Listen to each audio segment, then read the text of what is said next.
বিকালের নাস্তায় চাইলেই খুব সহজে এভাবে আলু পুরি তৈরি করে সবাইকে খুশি করে দেওয়া যায়।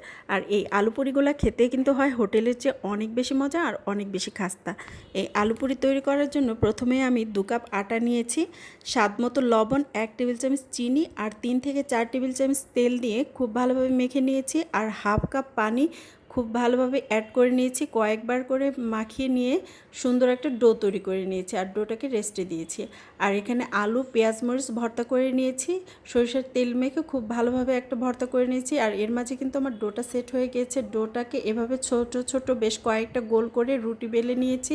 আর রুটিটা বেলার সময় কিন্তু খেয়াল রাখতে হবে মাঝের অংশটা মোটা আর সাইডটা যেন পাতলা হয়। আর এভাবে রুটি বেলে মাঝে কিন্তু আলুর পুরটা ভরে দিয়েছি। আর সবগুলো পুর যখন আলু আমার ভরা হয়ে গিয়েছে আর এগুলোকে আমি সাইডে রেখে দিয়েছি। আর রেস্টে দেওয়ার পর কিন্তু দেখতেই পাচ্ছেন বেশ অনেকগুলো আমার আলু পুরি তৈরি হয়েছে। এগুলোকে আবারও একটু বেলে নিতে হবে। তো উল্টো পাশে রেখে কিন্তু একটা বার দুইটা বার বেলা দিলেই কিন্তু হয়ে যাবে। আর চুলায় তেল গরম হয়ে আসলে চুলার আঁচটা মিডিয়াম লোতে রেখে আলু পুরিগুলো এভাবে উল্টে পাল্টে লাল লাল করে ভেজে নিতে হবে।